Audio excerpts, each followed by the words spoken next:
For more than 2,000 years, they were among the greatest mysteries of the ancient world. A forgotten king in quest of immortality and deification. A pantheon of gods, worshipped and feared by civilizations. Colossal statues, unlike any the world had ever seen. A mountain rivaling the most spectacular monuments ever built. A secret that could no longer be kept.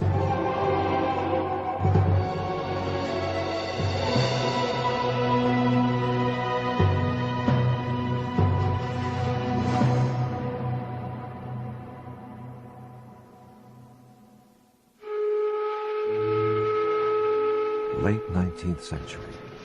The sudden wealth of widespread industrialization and increasing curiosity in distant lands announced the dawn of a new era.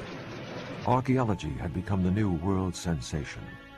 Historians could enjoy the pride of unearthing lost civilizations, while their rich sponsors could prosper in the treasures.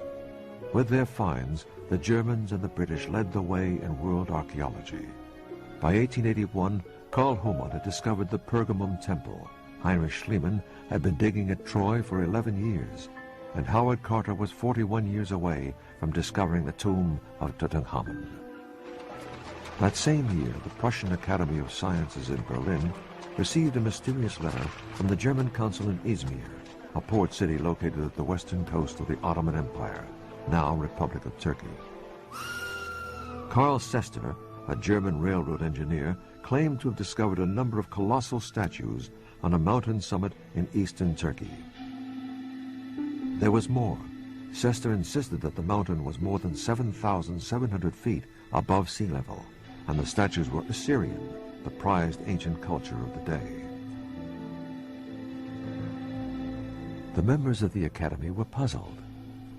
Although others before had surveyed the region, this was the first mention of Assyrian statues located on the summit of a mountain called Nemrut.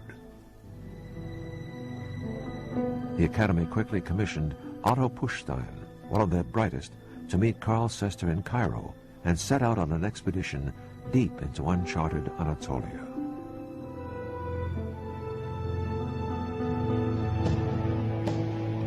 Landing on the southern coast of modern-day Turkey, the travelers started their route through one of the most difficult paths in the world. They traveled through the rugged mountains and terrain of the country and up the legendary river Euphrates, the natural border between the ancient East and West.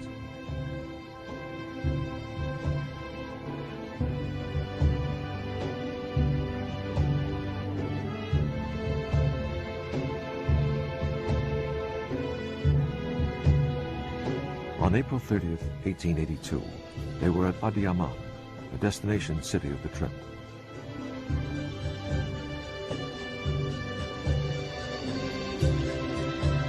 After climbing up perilous cliffs and endless gorges, the explorers reached the summit on May 4th, 1882, 2 months after their departure.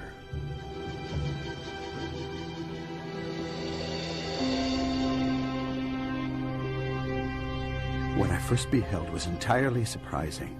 The burial ground peak stretched upward over the highest point of the rock face, actually 40 meters higher than the terrace up to which we had climbed, as if it were a mountain sitting on top of another mountain. On a high podium-like structure were 5 immense statues of seated figures, carved out of the rock with their backs turned towards the burial peak.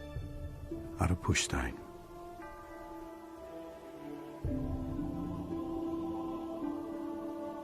Whose portrayals were these colossal statues? The heads on the ground were more than 6 feet tall, while the torso seemed to be higher than 30 feet.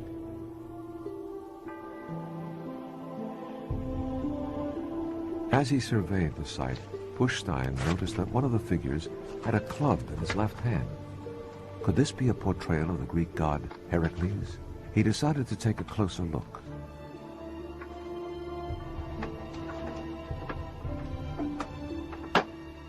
As Puchstein walked behind the statues, he noticed traces of a Greek inscription, which was possibly continuing down the other figures as well. In amazement, he quickly cleared the rocks. As Greek letters were revealed one after another, Pushstein was completely unprepared, for he was about to have the surprise of a lifetime. As you see, I have set up these divine images of Zeus, Oromasdes, and of Apollo, Mithras, Helios, Hermes, and of Artagnes, Hercules, Ares, and also of my nourishing homeland Commagene. And from one and the same quarry, throned likewise among the deities who hear our prayers, I have consecrated the features of my own form. The inscription was addressing Pushstein personally. Who had composed this eloquent text and placed himself among the gods, which seemed to have Greek as well as Persian names? However, one question was answered. The monuments were not Assyrian. Pushstein felt that the answer laid once again in the text. But time and weather had taken their toll. The first lines containing the identity of the author were illegible.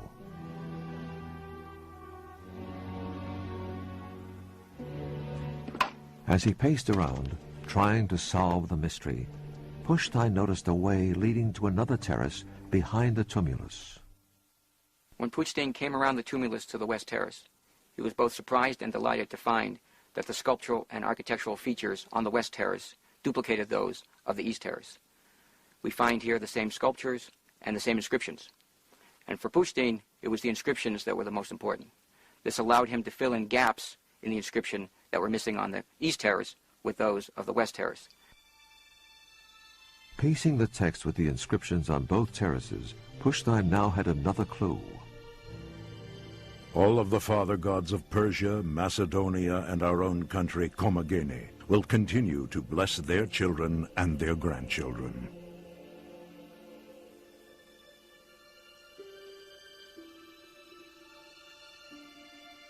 The author was most likely a king of the little-known kingdom of Commagene, who claimed to be a descendant of both the Macedonians and the Persians.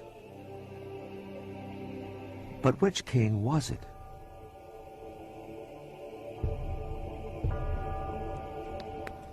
That same night, his frustration growing, Pushstein was finally able to decipher the necessary lines. The great king Antiochus, the god, the righteous one, the manifest, the friend of the Romans and the Greeks, the son of King Mithridates Callinicus, and of Laodice, the brother-loving goddess, has recorded for all time, on consecrated pedestals with inviolable letters, the deeds of his clemency.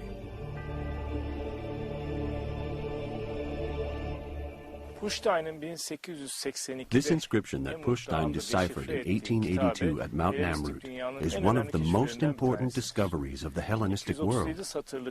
This epic edict, 237 lines in all, gives us the history along with the structural details of this magnificent royal monument. Many of the unknowns were brought to light thanks to this inscription.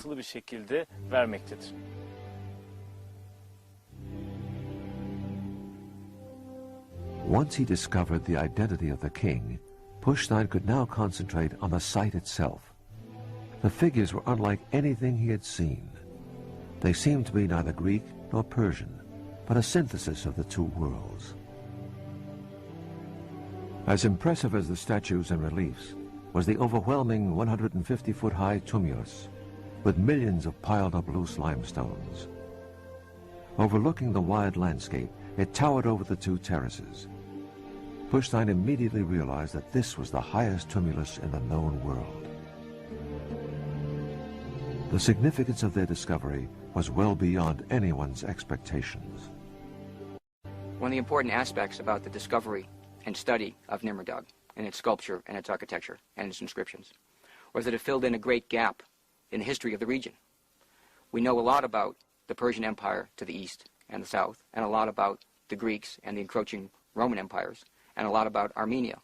But we didn't know much about the region of Commagene, or the region on this side of the Euphrates River.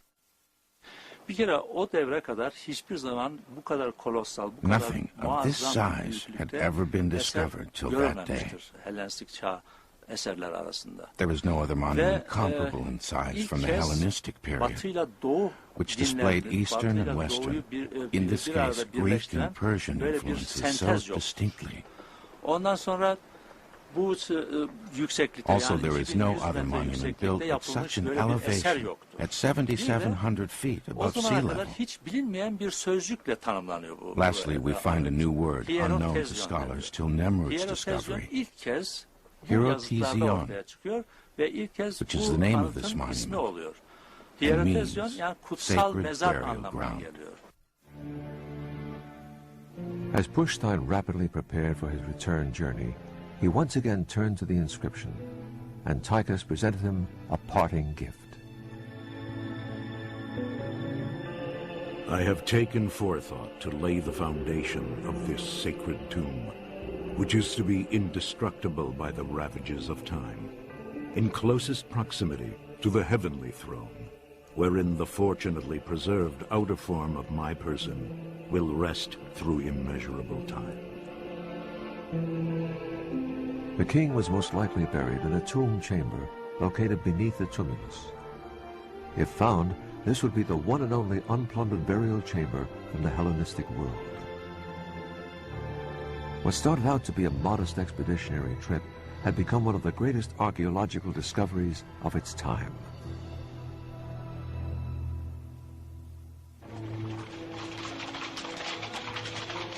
Back in Germany, Pushstein's report was received enthusiastically by the Academy. They quickly authorized a second expedition in 1883, this time to be led by the more experienced Karl Humann. The same year, Osman Hamdi Bey, the curator of the Imperial Ottoman Museum in Istanbul, organized his own expedition. Suddenly, the 2,000-year-old site was receiving interest both from the east and the west.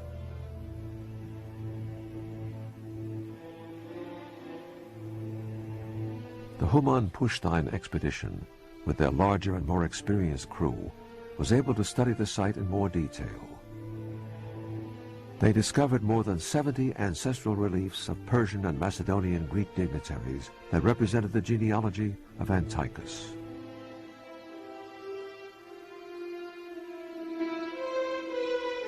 The expedition was also able to give more attention to the very unique statues. They pinpointed that the headgear and tiaras were Persian and Armenian, while their sculptural style was Greek. Still unknown was the reason why Antiochus had ordered the construction of such a grand sanctuary. 7,700 feet above sea level, surrounded by nothing but mountains and the river Euphrates, containing colossal statues and ancestral reliefs, this had to be more than a simple burial shrine.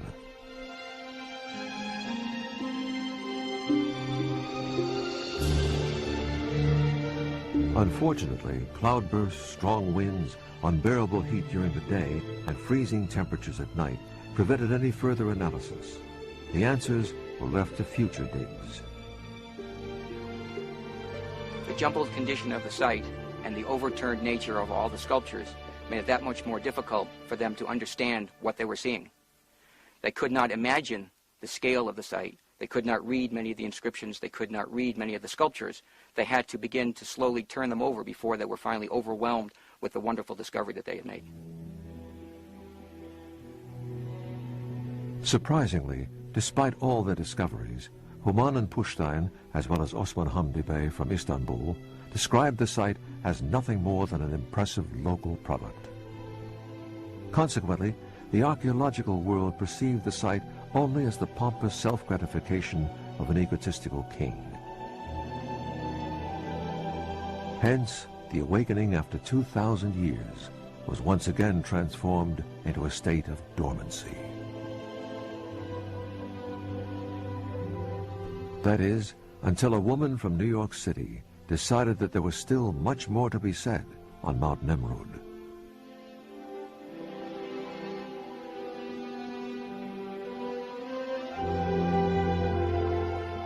Teresa Goel, educated in archaeology and architecture, was working at a dig in eastern Turkey in 1946. Having read Pushstein and Humann's book, she decided to take a short trip to Mount Nemrut in 1947. A good student of classical history and art, Goel was convinced that the mountain held answers to one of the most puzzling mysteries of history. What had happened to the Hittites when they suddenly disappeared from the annals of history in the 8th century BC? Despite warnings by the locals on the dangers of a woman climbing to Mount Nemrut alone, she would not be deterred. In July of 1947, Teresa Goel was on top of Mount Nemrut. When I first saw Mount Nemrut and the sanctuary of Antiochus on it, I was overwhelmed with its sight and grandeur. I decided this would be a life's work. And life's work it became. In 1953, at the age of 52, with funding from the American School of Oriental Research, and her hearing rapidly deteriorating, Teresa Goel became the first female archaeologist to lead a dig in eastern Turkey. Teresa Goel was about in her mid-50s in those days, a very unique, outspoken, friendly character, much loved by the local population, which I immediately realized they all adored her. She was just one of those wonderful exploring women like Friar Stark and Lady Esther Stanhope, the first non-local woman, so to say, to come up to Mount Nemrut. This will always be connected with her personality, with her many-sided personality. Teresa Goel's collaborator was Friedrich Karl Dörner, a renowned German epigrapher and archaeologist. 2 years prior to their partnership, he had discovered the royal tomb sanctuary of Antiochus's father, Mithridates Callinicus, at Arsamea on the Nymphaeus. Professor Dörner has permission to work here, and Teresa Goel the permission for the Nemrut Dar. And they made a joint venture, and I think it was the best idea they would have had, because Teresa Goel was an architect, Professor Dörner was an epigrapher and ancient historian. So she helped him here in architectural things. Professor Dörner helped Teresa Goel at the top of the Nemrut mountain in epigraphy. The team wasted no time in obtaining results. One of the first finds was a depiction of Antiochus's head buried under the limestone rubble in the eastern terrace. This was followed by reliefs of Antiochus being greeted by the gods on the western terrace. In the meantime, Dörner kept busy piecing together and deciphering the different Greek inscriptions. Most often, cataloging and restoration of the fragments were very laborious, made all the more difficult by the harmful effects of 2,000 years of abrasion and not so pleasant working conditions. From daytime highs of 130 degrees Fahrenheit, the temperature on the mountain plummeted to freezing at night. Fetching a bucket of water from the closest spring required a 3-hour round trip. There was not a single tree for shade, lumber, or fuel. On the unsheltered heights, we were at the mercy of wind, rain, hail, and dust storms. Roving bears added a final touch. Teresa Goel. Coming to think of life in the mid-50s, up here on the mountain, brings back pleasant memories as well as dramatic reminiscences. Even in midsummer, you could experience dramatic changes of weather, clouds drawing up within a very short time, and a hailstorm which we could only survive by clinging to the tent poles and hold on to everything.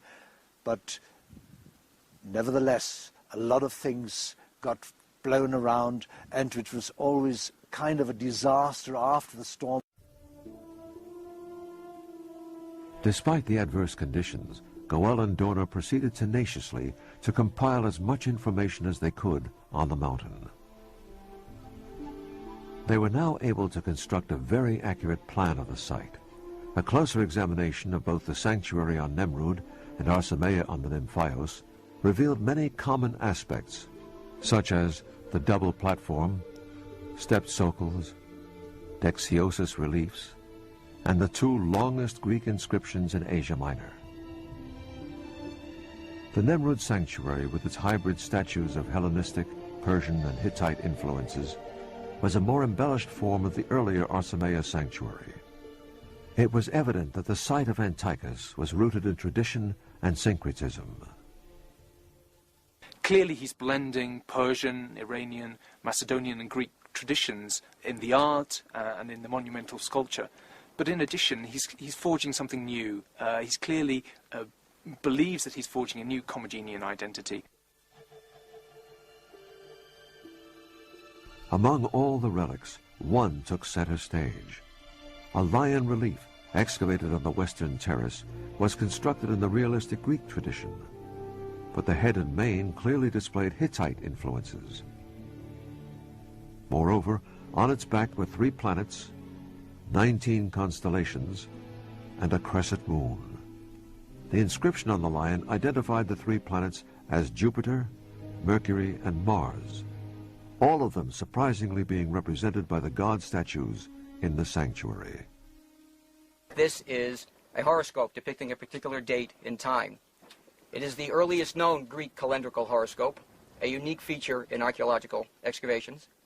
Putting all the information together, it gives us a date in the 1st century BC. Being one of the oldest horoscopes in the world, the lion relief merited further study.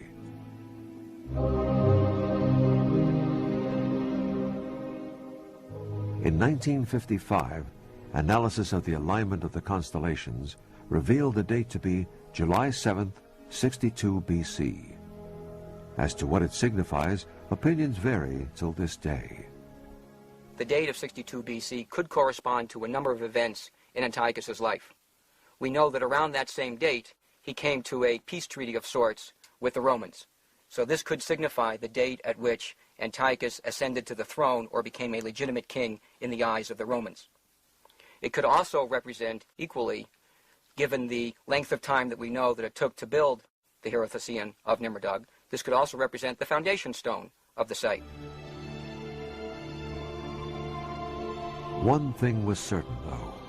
What was termed as nothing but an impressive local product in 1883 was becoming the quintessential monument of East and West syncretism, with also local Hittite influences in art, religion, and architecture. The great Hittite Empire was, in part, living in the monuments of Mount Nemrut.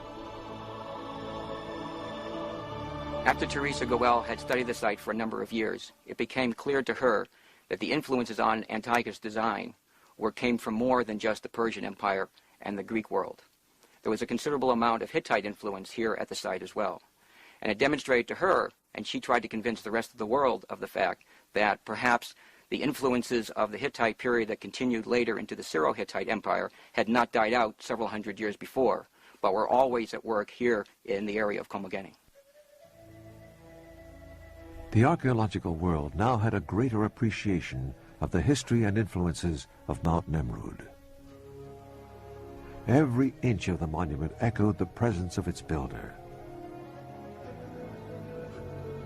With her ever-increasing knowledge of Mount Nemrut, Teresa Goel could imagine Antiochus gazing down on his kingdom as he dictated his sacred edict. I announced in the piety of my thought that the kingdom subject to my throne should be the common dwelling place of all the gods. In that, by means of every kind of art, I decorated the representations of their life form and the ancient lore of Persians and Greeks, the fortunate roots of my ancestors.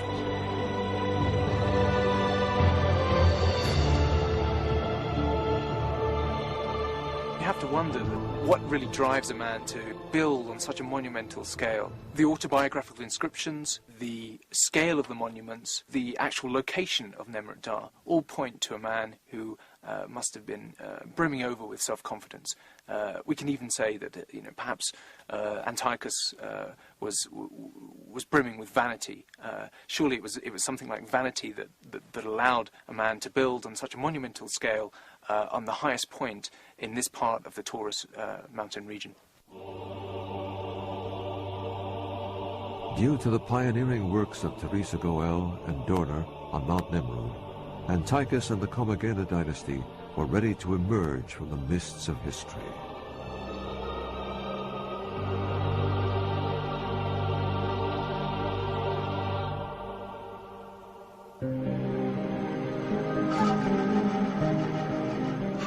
The River Euphrates, the natural link between the ancient East and West. For thousands of years, the setting for the grandest civilizations and the bloodiest conquests. To control the river was synonymous with dominating the routes to Persia, India, and Mesopotamia. The river Euphrates has always represented a life source for this country. It supplied the territory with water, which is essential for the agriculture, but it gave also other benefits. The crossing of the river gave to the city which controlled it, and consequently to the state which controlled it, the possibility to have good profits. The river was at the same time a boundary and a fundamental way of communication. The importance of this river is clear when we think of some inscription dedicated to a god Euphrates. Commagene was just one of many kingdoms founded on the shores of the majestic Euphrates. Kumahu, as the region was called in the 9th century BC, prospered under the rules of the Hittites and the Assyrians after them. The legacy of these two great civilizations abounds the area in ancient workshops and quarries. This region was a very prosperous land. The main income derived from its fertile soil, from its forests, especially cedar forests, and from the control of the west bank of the Euphrates, which actually meant the control of the traffics between Mesopotamia and Anatolia. By 3rd century BC, Alexander the Great's dream of a world empire based on East-West synthesis had failed. His empire was swiftly divided among his ambitious generals. By 2nd century BC, the Seleucid Empire, founded by and named after one of Alexander's lieutenants, was in terminal turmoil. Little principalities sought to break away and claim their independence. The small but fertile region of Commagene was among the rebels. Ptolemaeus, a local satrap, declared Commagene's independence in 163 BC. His son Samos solidified the kingdom he inherited from Ptolemaeus. Samos was quick to realize that with great reserves of iron mines, its position at the intersection of Hellenic and Persian worlds, and control of the river Euphrates, Commagene's strategic importance was unmatched by its size. To unify his diverse people, Samos initiated a cultural syncretism between the Persian East and the Hellenic West. He also fortified his capital, Samosata, making it the most important crossing point of the river Euphrates. His achievements and legacy live in his 15-foot rock relief at Gargar, where he is supposedly buried.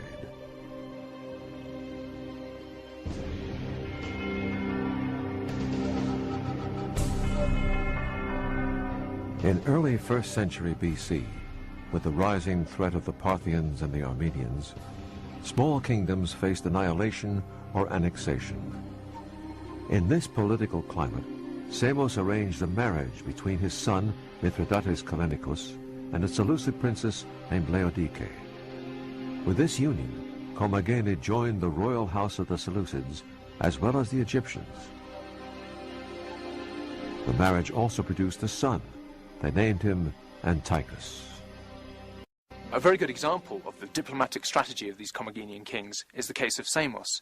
Samos married his son Mithridates to Laodike, the daughter of Antiochus VIII of Syria. And through this alliance, he brought the prestige of the Seleucid house, which of course stretched far back into the 4th century to the days of Alexander the Great. This prestige was now lent to the Commagenian kings. Unfortunately, prestige was not enough for survival among the giants. The threat of the Parthians and the Armenians was magnified by the eastward advance of the Roman military juggernaut. Lands were changing hands as fast as day turned into night. With its strategic crossings at the Euphrates, Commagene was about to face a new and formidable enemy in the form of Tigranes the Great of Armenia. In the 1st century BC, when the Seleucid kingdom had shrunk considerably, this presented an opportunity for powerful local kings to expand their power. Tigranes of Armenia expanded his own power southwards and incorporated the kingdom of Commagene into his own realm. Commagene then formed, if you like, a satellite of Armenia for approximately 17 years, down to about 70 or 69 BC.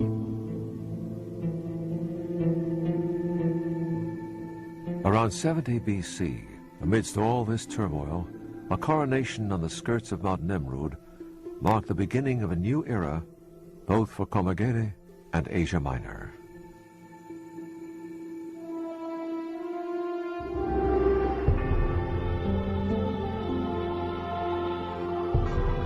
Antiochus, the son of Mithridates Callinicus and Laodice, ascended to the throne of Commagene under the proud approval of his diverse people. With many external problems awaiting him, the young king was determined to protect and elevate his kingdom to among the greats of his time.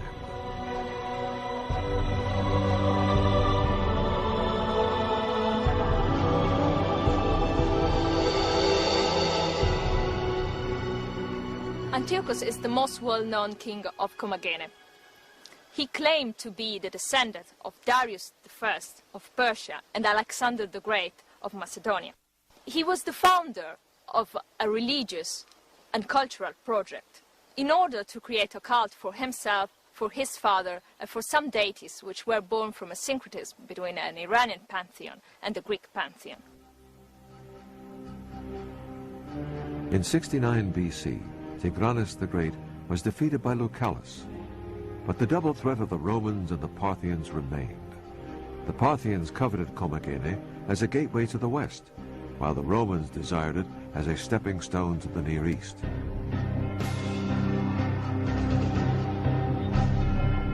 During the Roman triumvirate Pompey's march to the east, Antiochus managed to secure Rome's trust and was awarded the city of Zeugma on the Euphrates in 62 BC.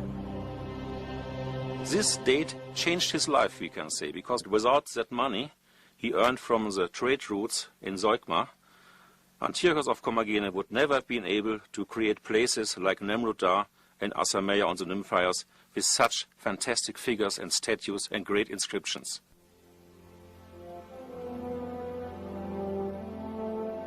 Referring to himself as Philo-Romain, lover of Rome, Antiochus had managed to extend the borders of his kingdom without any bloodshed.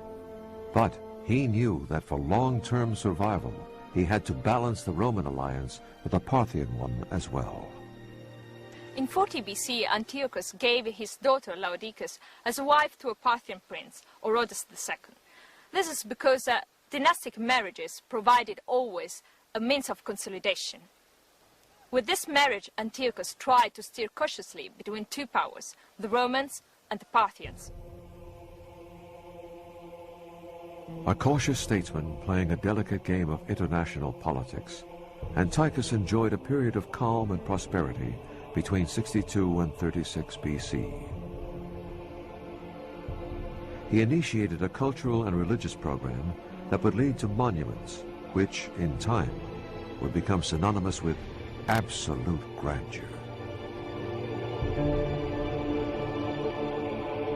Tahta geçtikten sonra krallığın her tarafını After Antiochus ascends to the throne, he initiates a countrywide cult reform. he begins the practice of a religion centered on himself, and in time he begins to portray himself to his people more as a god than a king. Maybe he thought that he's really a god, we don't know. But on the other side, we must always see that the deification of the ruler is part of the internal policy. He needs it for internal policy to bring all the groups in Commagene together. There have been different groups from Greek, from Persia, from somewhere else, and he wanted to form a unity of Commagene. The first impressive testament to Antiochus's new cult, the common dwelling place of his diverse people, was to be the tomb sanctuary of his father at Armenia on the Nymphios. I was determined to hand over this country to my successors by honoring the gods. And I had the ambition of developing this city and building a Hierotision. I recreated anything that had been built, reinforcing and redecorating it. He thought that oversized, great buildings would be just the right things to show his godness. He makes sure that all over his kingdom the people can easily follow and join his cult and pray together with him. So he distributed in the whole country reliefs like that behind me.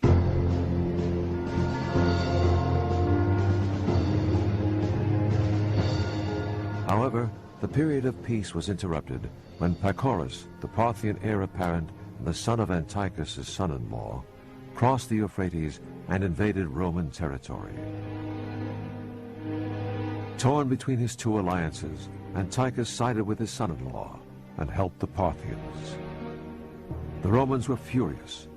Triumvir Mark Antony seized the opportunity to show Rome's might to all the little principalities in Asia Minor. He immediately ordered his troops to seize the Commaganian capital, Samosata.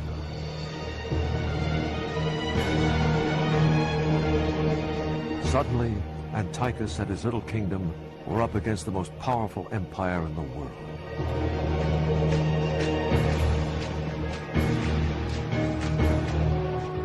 Commanding the world's greatest military, Mark Antony's generals were convinced that the victory would be swift and decisive.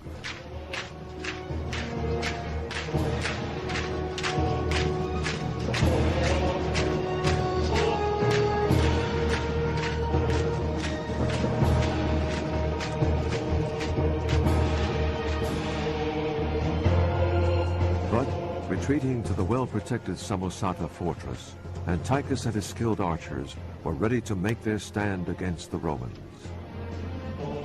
As Mark Antony's troops attacked, the Commaganians showered the Romans with their arrows. Unexpecting such a formidable defense, the Romans were taken by total surprise.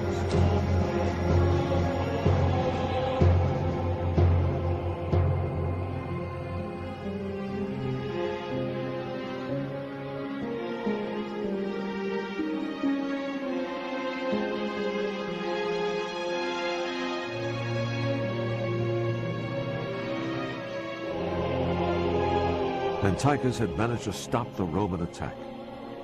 Mark Antony was forced to sign an agreement and withdraw his forces. A humiliating embarrassment of the Romans was the greatest victory of Antiochus. The success that Antiochus had in withstanding the siege at Samosata undoubtedly raised his own profile within his subject population. It must have been an enormous boost to him, particularly since he was such a militarily much weaker power than the Romans or the Parthians. So this must have given an enormous boost of morale and prestige to Antiochus himself. With his prestige consolidated, Antiochus could now finish his life's project.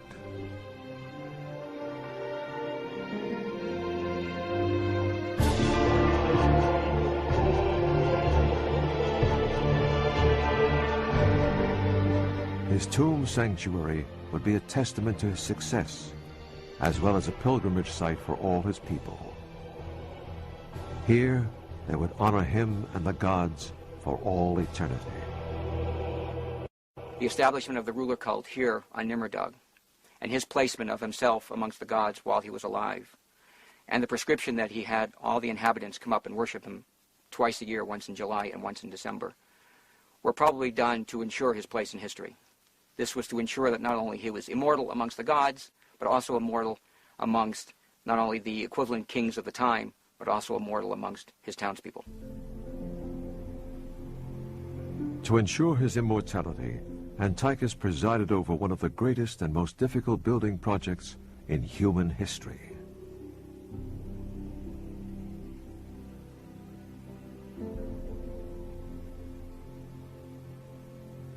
It was a very difficult location. Lives might have even been lost while he was building the site. There is no water anywhere near the site. The closest water source is over an hour's walk or over an hour mule ride down the mountain. There is no evidence of any camp up on the site for where the workers might have lived while they were building the site. It's very hot. It's windy on the site. There's a lot of hardship that Antiochus and his crew must have endured in order to build a site of this magnificence. Mount Nemrut remained to be Antiochus's most prominent project for the rest of his life. He spent his remaining years embellishing the tomb sanctuary and propagating his cult. The details of Antiochus' death are equally shrouded in mystery. We know also that by 32 BC, a new king was on the Commagenian throne. This is Mithridates, who was clearly Antiochus' son. So at some point between 38 and 32, Antiochus seems to have died. It's possible that he was assassinated. It's equally possible that he died peacefully in his bed.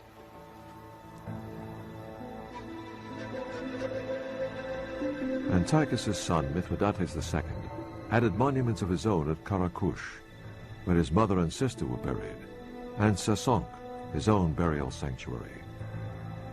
These were the last additions to the cult chambers initiated and glorified by Antiochus. The Commagenian dynasty lived for another century after Antiochus, but under the suspicious eyes of the Romans, his successors had little time to propagate his cult and administer his edict. Finally, in 72 AD, Roman Emperor Vespasian annexed Commagene as part of Syria and changed its name to Euphratesia. The kingdom of Commagene had endured for 230 years.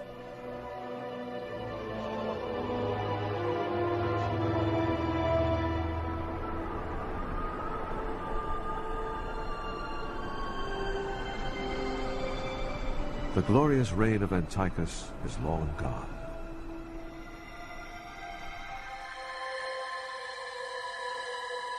More than 100 years after its discovery, Mount Nemrut is still woven with secrets. The eternal gazes of the gods are the only witnesses to the enigma, as scholars still try to solve the mountain's mysteries. The works of Teresa Goel and Karl Dorner and recent studies have brought new finds to light.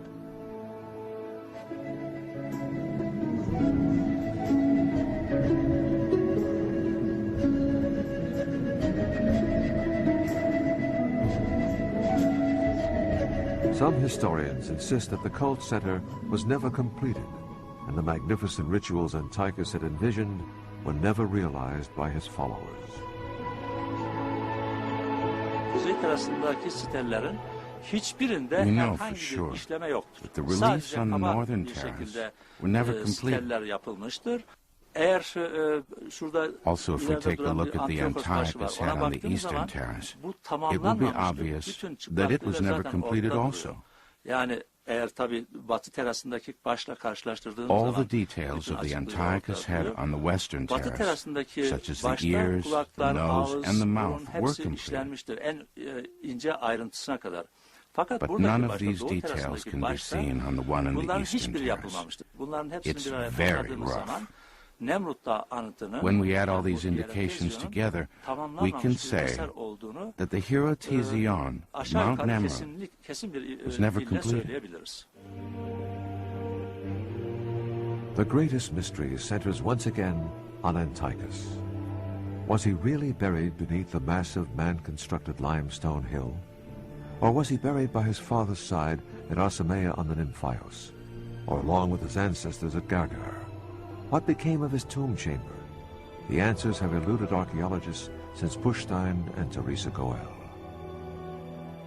Both archaeologists and tomb robbers have been searching for Antiochus' tomb for over 100 years.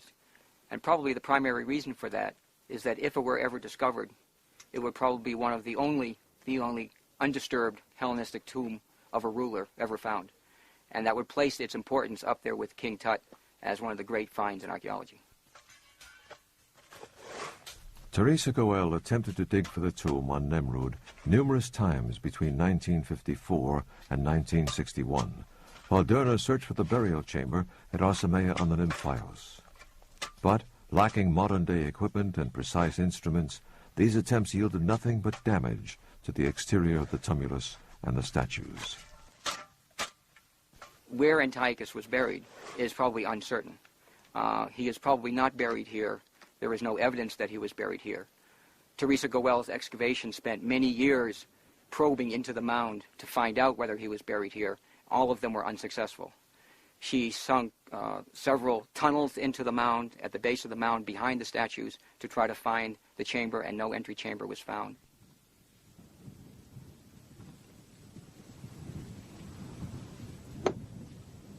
In 1989, Dr. Senja Shahin, the director of the most recent excavations, and his team conducted geophysical tests around the mound in an attempt to pinpoint the burial chamber.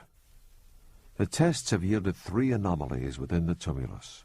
The researchers believe that the cavities lay on a so-called Zeus axis, located behind the 2 Zeus statues on both terraces. During our geophysical testing in 1989, we pinpointed a cavity in the mound, 45 feet below the western terrace. There is another cavity close to the peak. It is probable that the cavity near the summit might be the tomb chamber of Antiochus, while the cavity below that one is some sort of a drainage room collecting the rain and melted snow. The exact nature of these crevices is yet to be determined with more advanced testing. As Mount Nemrut awaits further probing, Antiochus continues to puzzle scholars. Unfortunately, the harmful hands of nature and man have destroyed most of the clues that could have helped solve the mysteries. Gone are more than 70 ancestral reliefs that used to decorate both terraces, facial features of the lion horoscope, and crucial parts of the inscriptions behind the statues. There has been substantial damage to the site already over the years, with tomb robbers and archaeologists looking for the tomb of Antiochus. And if any further excavation were done on the site to look for Antiochus' tomb chamber, the tumulus and the rest of the site of Nemrut would be irreparably damaged beyond repair, because the tumulus is already sliding down. In order to find the tomb chamber, if there is a tomb chamber inside, one would have to excavate into the tumulus, and it is very unstable. And the only way to excavate it would be to destroy it.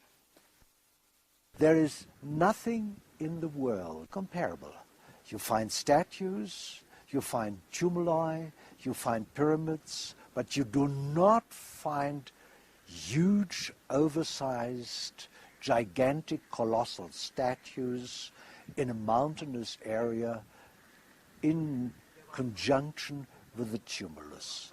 Let us think of the monument as a gift from the past, which we should try to keep, maintain, and preserve as well as possible. Look at the proper maintenance of the statues, leave the tumulus alone, try to restore as much as can be done without enforcing any ideas which are probably not to be correlated with the reality.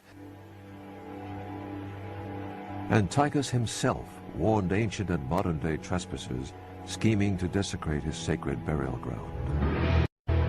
If he, in his folly of mind, undertakes measures contrary to the honor of the gods, and attempts to ravage this Hierotision, may he, even without my curse, suffer the full wrath of the gods. The quest for Antiochus' grave continues, as well as the controversy surrounding it. Scholars believe that if the burial chamber is ever found, it will be the greatest archaeological discovery since the opening of Tutankhamun's tomb in Egypt. But for now, Antiochus and his gods guard the secrets of Mount Nemrut as they have done so for the past 2,000 years.